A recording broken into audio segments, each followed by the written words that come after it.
Mate, did we watch a thing this week? Yeah, we did.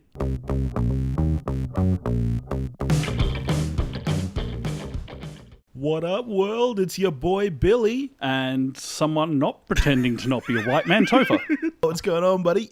Recording stuff. Did we watch a thing this week? Well, we watched the Oscars. We watched the Oscars and we went all the way to Sweden for the Square. We did. Should we talk Oscars first? Let's do it. Yeah, look, I didn't think there were too many shock winners. No, there weren't. It was reasonably predictable. Yeah. How did you end up going in the tipping? I got 19 out of 24. Pretty good run. That's pretty respectable. Pretty good run. I was happy with that. I am proud to say that I got 22 out of 24. 22. 22, You know my what friend. one might label that performance if one was so inclined?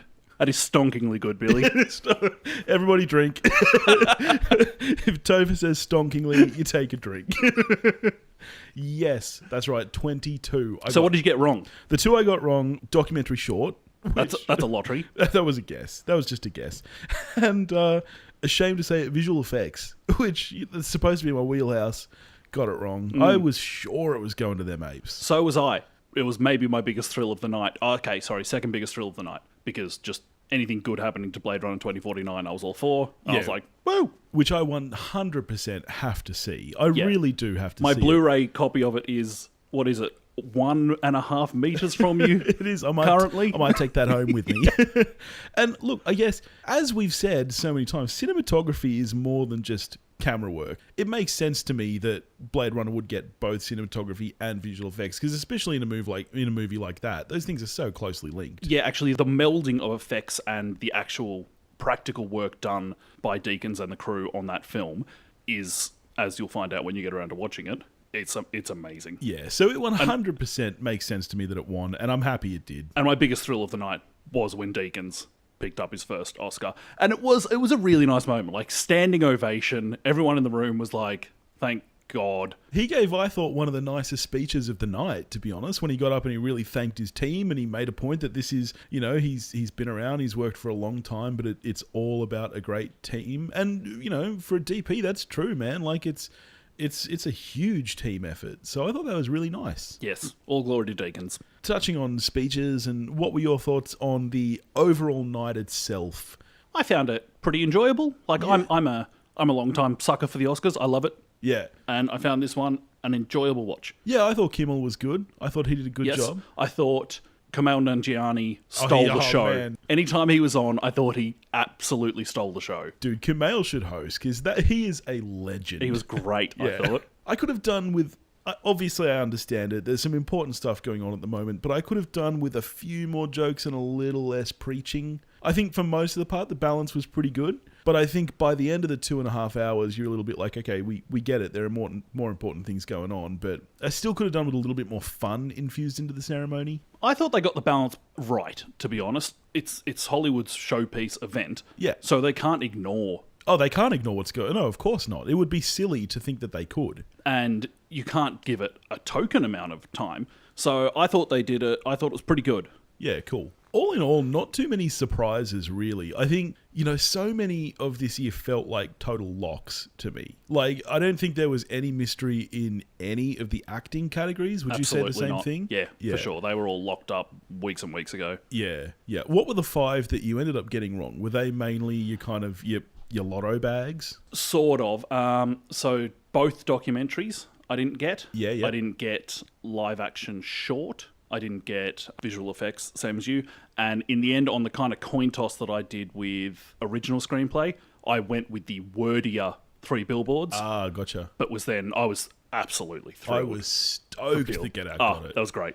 That was great. Get Out is such a great film, and Peele is such a great guy. I was so happy to see him win. And what an inspirational speech when he got up there and was like, look, I stopped writing this 20 times. And then I absolutely loved the start of Alison Janney's speech where she got up and just said, I did this all on my own. Yeah. That was great. Yeah, I mean, Janney's great. Oh, Janney's Janney. And then you had the love fest for Guillermo del Toro, which, like, I'd heard from a lot of people that, like, this guy is just so loved in that town. And it was so clear. Like, the shot of when he was giving his speech, I can't remember if it was I think it was during his Best Director speech, and they cut to Greta Greta Gerwig. Gerwig, and you could see her say, I just love him. Oh, man. And I love both. Like, I love Greta Gerwig so much. So to see her say that, it just, like, she didn't care that she didn't win. She was just so happy that, like, that was awesome. That was great. Although, I mean, she's a screen performer. She might have known when the camera's on. And then it cut away and she was like, that motherfucker. It does, of course, mean that I'd heard of Del Toro, Cuarón, and Inarritu, but, they get referred to as the three amigos. And I didn't know if they were actually, like, friends or knew each other, or if it was just this, like, lazy... Yeah, these guys are Mexicans. Yeah, but... am I right in thinking that they actually are a kind of a little... I'm not sure. I think the impression I've got from a couple of comments that I've heard, like, from Del Toro, is that it is this kind of thing, like back in the day where you had Spielberg, Lucas, and Coppola. Yeah. Who kind of came up together. I get the impression that they actually do know each other pretty well. I hope. And it means that 4 of the last 5 best directors come from that little posse. Oh, right. 2 for Inarritu.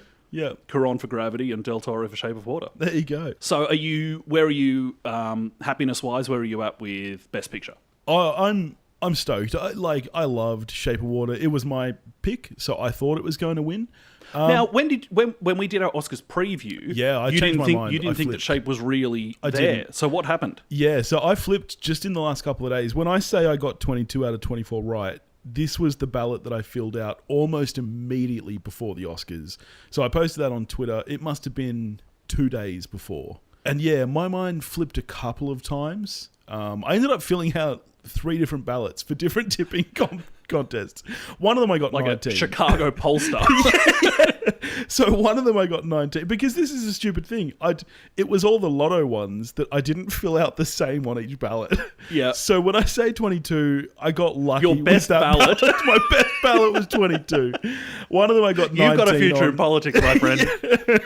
Yeah. So but on all of them, I put Shape as Best Picture. That was one that by the time I started filling out ballots, I was like, yep, Shape is going to get it. There were so many I would have been happy with. I would have been just as happy if Lady Bird won. I would have been just as happy if Get Out won. To be honest, there was 7 of the 9 which I'd have been happy with. Yeah, which were the 2 that you wouldn't have? So Darkest Hour and the Post? Darkest Hour and the Post, both of which I like. Yeah. Both of which I like, but they're not at the level of the others. Of the other 7... Give me any of them. And Shape of Water's not my favourite of those 7, but I'm not unhappy. Yeah. That it won. I got to say, one thing I was surprised by, and I say this looking in hindsight, even though I'd filled out the tipping ballot and this is what I thought would happen, I was surprised by how few repeat winners there were. The awards were kind of spread fairly evenly across. So Shape of Water, I think, only ended with 4. With 4, yeah. Dunkirk, 2. Is that right? Well, just at the least sound 3 mixing and sound editing? Sound Oh, editing. and film editing. So got 3. Was the editor of Dunkirk Australian or New Zealand? He was Aussie. Sure. He's Aussie? He's Aussie. Represent. Yeah. Friend of us. Friend of the podcast. We did that. So I was surprised to see the kind of all spread out a little bit more evenly. Yeah, and it speaks to probably how unsure people were. Yes, Shape of Water was the favourite for Best Picture, but people didn't think it was a lock by any stretch. Yeah. So it does, I suppose, speak to the evenness of the field. Sad, isn't it, that Lady Bird walks away with nothing? Nothing. Although I loved A24 posted an image on Instagram just today, which was it was a poster for Lady Bird, and it's Lady Bird, I have an Oscar in quotations, and the response was, why is it in quotations? Like, do you actually have an Oscar? It's like, yes, it was given to me by me. I would have loved to have seen Lady Bird get at least something. Speaking of studios, Shape of Water is Fox Searchlight. Yep. Who are on a strong run. Of course, with Fox being bought by Disney, there is this... Okay, are Fox going to continue to get to do their thing? Or is there going to be any kind of sanitation? No, I wouldn't be surprised if part of the reason Disney bought Fox was for Fox Searchlight. Because, Disney used to own Miramax. So Disney they've always had at least that one kind of their prestige branch. Yeah, that focuses on more kind of indie art house films, and they tend to leave them pretty well and truly enough alone. I hope so. So I wouldn't be surprised if Fox Searchlight continued kind of as it is. Yeah. We can hope. So who's winning next year, Billy? Oh, mate, early days. I don't know yet. Can we do a Spielberg and get a movie done between now and December? You reckon we could? Nothing good, no. And then, so one of the nominees on the night, which didn't end up winning, is The Square. True that. which is a very multicultural film. It's a co-production of Sweden, Germany, France, and Denmark, and it's in both Swedish and English. And Danish. And Danish. Yeah, that's right. It's up for best... Not that I can tell. Yeah, you got no idea what's going on, mate. It was nominated for Best Foreign Picture at the Oscars, and it won the Palme d'Or at Cannes, so very, very positive talk about this movie. What did you think? Oh, we're skipping straight to that, are we? Yeah, I'd love to. I'd love to skip straight to that. I was totally into it. I thought you would. I liked The Square. I thought you would. I'm prone to like Swedish things. You are. I know that you often feel like you probably would have been Swedish or some kind of Viking. The world's least fit Viking. I know that you're a big fan of Sweden as a place. I am a fan of Sweden as a place. I was there last year. I know you were. Thoroughly enjoyed it. In fact, there's a scene in the film where they're looking at something being tracked on Google Maps. Well, essentially on Google Maps. And you recognised where it was. And I was like, oh, he's right near my hotel. I knew that you would like this movie. I'm not telling you what I think yet. I think we should have the discussion first. So go for it, man. The Square is a film set around the sort of community and the culture around art and modern art specifically. The main character is the curator of an art museum or gallery, and a lot of the film is dealt with looking at, critiquing, satirizing the art world and the people who kind of inhabit that space. Yeah, that's true. The film is self-described as a dramatic satire. I think that's certainly fair to say. That works for me as a description. Yeah. So, I mean, we follow, even though it is around, we follow a central character, which is our man Christian, who is the curator. And the film doesn't even necessarily, I was almost expecting it to be very much set around this art gallery. I thought that maybe the entire film would be set at the opening of an exhibition or something. But really it's the story of Christian, because there's a lot of stuff in this film that's completely unrelated to art plot-wise and just follows him. Mm. And I thought he was quite likable. I was on board with Christian. Yeah, I don't dislike Christian, but he's totally self-important. And yes. He's perfect. He's an absolute wanker. He's very up himself. So I found him totally relatable. No, and that kind of stuff I liked. I loved that scene where, one of the things I really liked was that scene, probably, I think it starts about 10, 15 minutes in, where him and his co-worker are deciding to write the threatening letter and drop it in every letterbox in this apartment building where his phone possibly is, according to Google Maps, like phone tracker. And he's too afraid to go in the building and do it because he's a public figure and people might recognize him. And that just really sets this character up. And you get that again later after him and Elizabeth Moss have hooked up. And he's refusing to give her the condom because he is so self-important. He's sure that she's going to keep his sperm or inseminate herself. I loved that scene. I thought it was hysterical. That was a great scene. There were some great parts of this movie. And they set up Christian quite nicely. Like there's that, like you were talking, that scene at the building. There's also early on in the film, the reason he's at the building is because he gets robbed. And the scene where that happens, where he and this other guy kind of congratulating each other. Absolutely congratulating themselves because, hey, we stood up to someone who was harassing a woman. Aren't we amazing, upstanding, moral people? Yeah.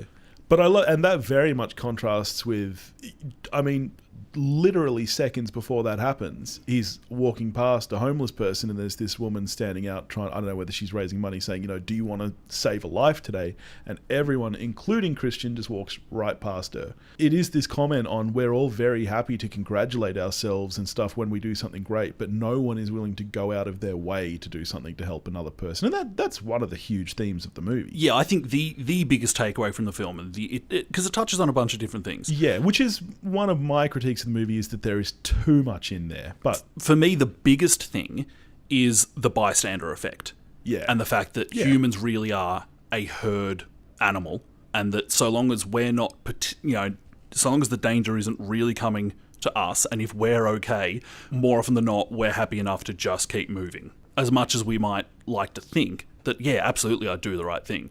Whereas for Christian, it's only when he doesn't really have an option of doing the right thing or not that he does the right thing and gets robbed. So I really liked Christian and the stuff that followed Christian, and I really liked the critiques on art. I laughed every time we went to that room with the big piles of rocks in it as an art installation. And then later on, there's that scene where there's this huge emergency because one of the janitors has accidentally swept up some of the rocks, and so they're not all the same. The cleaner literally cleaning up part of an exhibit. Yeah. It's just, and there's a shot earlier on in the film, which I think it's in the trailer as well. You see someone just stick their head around the corner to that installation, and it just like pass. Yeah. Yeah, I felt like the comedy in this film was very strong. I personally felt like the comedy was much stronger than the drama was. I still find it weird to see this film self-proclaimed as a satiric drama, because to me that's not what this film is at all. Because the comedy was very strong and very funny, and yeah, those critiques of the art world were great. The opening scene got me in when it starts with Elizabeth Moss, who I guess is an art journalist, interviewing Christian about this piece, and she's reading back to him this statement that the museum put out, and it makes zero sense. It's just art wank on art wank, and she hands it to him to kind of interpret to her, and he's completely lost. He's just staring at it. He has no idea what it even means, and he spits something out which you can tell he's not at all convinced is correct, really, but he's like, let's see if she eats this up.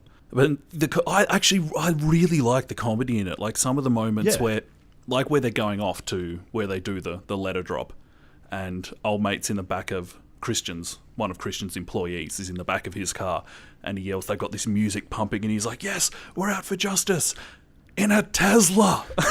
The Tesla of justice. Yeah, that's what I mean. The parts that were funny were hilarious, like hysterically funny. Like, I actively laughed out, which it's hard to do when you're coming through translation as well. Because one of the things I was going to say is I liked the actors, but it's hard for me to say because I have no idea about inflection or, whether their speech sounded natural because you're reading everything. And so for comedy to still come through like that, I think, yeah, it's really good. Getting back to Elizabeth Moss, could she be any greater? No, she can't. Elizabeth Moss is the best. She really is just... There is something so natural and charming about her that it's so easy to just fall in love with her as any character. Like, she's just so great. And we talked about this with Lady Bird. You're just like, after that opening scene, you're just like, yeah, I know who this person is. Yeah.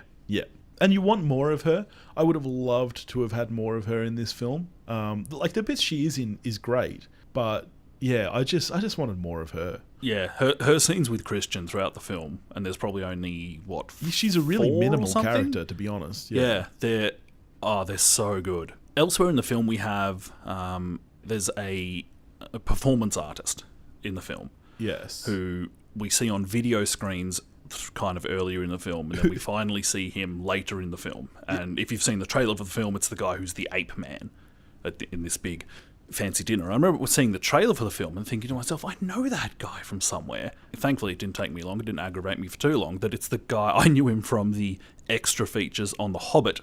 Oh, right. Because he's the guy who, most of his work in film has been as a motion choreographer. So in The Hobbit, he was teaching the guys how to walk like a dwarf and make it different from just how a human would walk.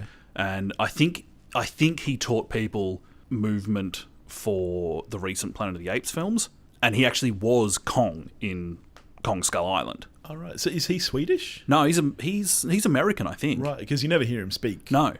And so I think the story goes that when they were figuring out who to cast as the performance artist, it just becomes obvious, like, hang on, let's not hire someone that we then need to train. We've got the guy. Yeah. Just make him do it. And he's amazing. His performance is great. I love that scene.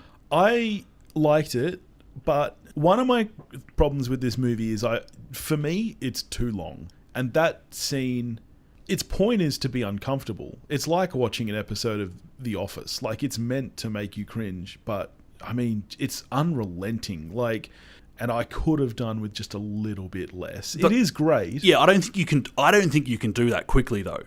I think it's good that it leaves you because you want to make you feel uncomfortable. You want to release from it. Yeah. And it doesn't give it to you. Yeah. And that's another one of the great things, I think, getting back to the bystander effect. I mean, everyone is sitting in their seats at this dinner going, just so dear God, don't let him come near me. And even as the viewer, you're like, because you do feel, well, I did anyway, like felt the discomfort from that scene. And you're also like, thank God I'm not there. Now, do you feel with that scene that there's meant to be a message that maybe I'm missing in that he abuses this man to the point of kicking him out of the room, and the crowd is still fine with that until he starts harassing this woman, and then they all jump on him? Like, is there something I'm missing there? Is that meant to say something? I suspect so, and it probably helps that the person that leaves is an American, and so we're all like, haha, be upset an American, that's funny. And then, but certainly the performance artist takes it a lot further. He does. He goes too far. Yeah. But yeah, I'm in no doubt that the whole point of his performance is to see what's it going to take for these people to stop me. Yeah.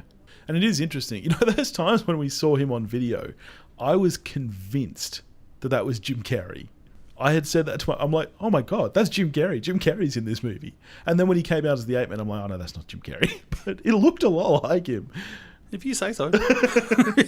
But yeah, the scene was good, and it is very powerful in that, yes, it makes you super uncomfortable.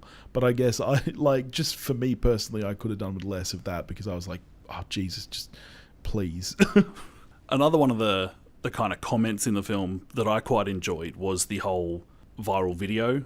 So there's these two guys that the museum has employed to market the exhibition that is the square. Yeah.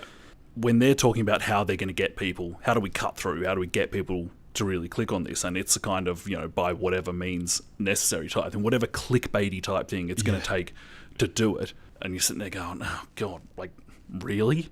You're going to be those guys? And then it's, I think, just beautiful when that blows up in their face. Yeah. Well, and because we both work with, communications specialists, who have these, they come to you and they say, oh, we have this idea to make a viral video, and they actually call it a viral video as if that's a type of thing, that's as a opposed genre to just a video that has gone viral. Yeah. And then I loved when the title of that video was revealed and it's Blonde Beggar Girl Gets Blown Up or something. Yep. Yep. And it is. Yeah, it was hilarious. And then you see the video itself. Does what it says on the label. Yeah. And I guess that's the one. I know that it's, like I said, I feel like the comedy in this film is much stronger than the drama.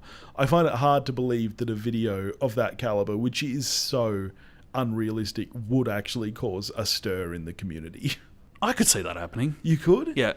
Really? Yeah. It's so over the top, though. It's so, I don't know, that for me wasn't grounded in reality. They would call a press conference and fire someone over this video. I don't know. I could see that happening. Something I really like about the film and just how it operates as a whole is the kind of strangeness of being a film looking at, in some respects, the absurdity of art. And the film is a piece of art that's making you trying to think about these things around the value or absurdity of art. This is interesting that you brought this up, because this is a note I have written down, and I think our opinions on this will differ. I think it's totally self-aware, and I think it's totally brilliant. Yeah, see, I like to think it is, but for me, it's like I loved that satire of the art world, and that kind of gets lost from when you're satirizing pretentious art house wank, and you yourself are a piece of pretentious art house wank. It is hard to differentiate where the satire starts and ends. And I guess I appreciate that, that opinion that the movie is self-aware and that's part of the satire. That actually makes it lose some of the satire for me. Like, I'm sure that probably is its intention, but it's hard for me to see that. So I guess my journey with this movie is similar to how I feel about the Ape-Man scene. 10 minutes in, I'm loving it. I'm like, this is fantastic. This is great. I'm really into this. An hour in, I'm like, okay, I'm still really liking this, but not as much as I was at the start. An hour and a half in, I'm kind of like, okay, all right. And an hour 45 in, I start checking my watch to see how much longer this movie has. Because for me, this is like a boiling pot with too many ingredients in it, and some of those work so well and some of them work really well together, but there's just too much to make it a cohesive experience for me. Yep, I hear that. There's some things I could lose, but not many, to be honest. I don't think the stuff with his family's particularly strong. Yeah. But then there's plenty more stuff that we haven't even got to, like the dealings with the homeless in the film, or the person whose life he kind of stuffs up through his letterboxing stuff, which raises a bunch of other things and there's a bunch of more things with Christian's behaviour that comes out of that informs his character. There's a lot going on, sure. I guess the problem for me is that thematically that stuff is all very repetitive. It's all kind of saying the same thing, so you're getting kind of bombarded with this message that kind of you could have got across with just the one plot rather than having 10 plots that all say the same thing in different ways. I'm glad there's a bunch happening. It works for me. Although, yeah, like I said, I probably just would have pulled it back a touch. Yeah. Not a lot. You know, like, there was some stuff that I really... You know, like, yeah, the stuff with the threatening letter and the kid, I think is the strongest in the film. I think as a plot, to be honest, that's kind of a movie on its own. It's a bland movie, but that is enough plot for a movie on its own. And then, you know, the stuff with him and Elizabeth Moss, I really, really like and enjoy. And the stuff critiquing the art world, I really enjoy. That's great. And then everything kind of superfluous to that, which is a lot. Like, there is a lot to this movie that's just kind of little bits and pieces. Like, parts of it almost feel like you're watching a skit show almost, just based around the same characters. There's a lot that's just different scenes peppered in there that, like I said, for me, thematically, they're all too similar. They just say the same thing over and over and over.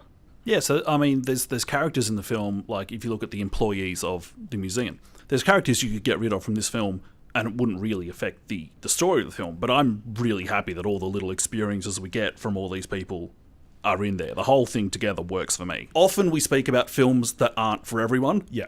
Spoiler alert, The Square's not for everyone. Yeah, but this is one of those films where it's so funny because critic reviews are really high, audience reviews are really quite low, and, you know, you love it. You usually more align with critics. I usually align closer to audiences, but I'm closer to the critics here. Like I've said, I'm totally on board. The film, I love the film, the questions that the film asks of the viewer, and it doesn't bother answering those questions necessarily. It's happy to just throw things at you and say, think about this. Yeah, and that's something that most, I guess, Hollywood or American cinema doesn't do. Questions that are raised in those kind of movies tend to be answered.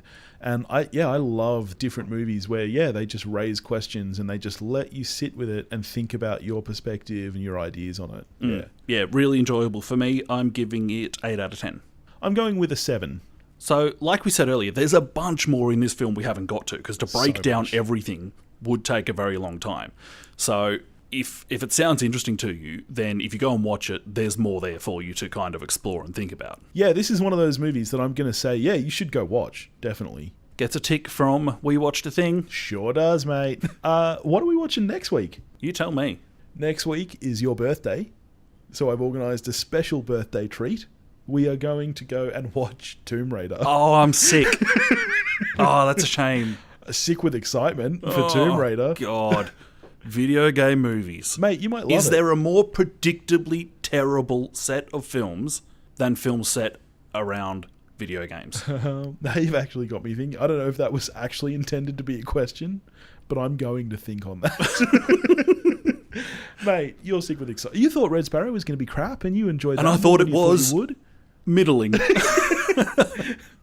So, all right, where are your expectations set for Tomb Raider? 3 out of 10. Okay. So you're expecting to like it more than Insidious and Justice League, though? Yeah, sure. I mean, Alicia Vikander's great. Yeah, she is. I think it's going to be fun. Plus, it's your birthday, mate. We'll get ice cream. Yeah, awesome. Got my birthday ruined by a video game movie. Well, I'm looking forward to it. Even older and even grumpier because of this film. That's what's going to happen. Yeah, it's pretty hard for you to get any grumpier, mate. All right, well, we look forward to that. If you want to get in touch with us, you can do that at wewatchedathing.com or wewatchedathing@gmail.com, and you can find us on all of the social medias for your social needs, Facebook, Instagram, Twitter, at wewatchedathing. Thanks for joining us.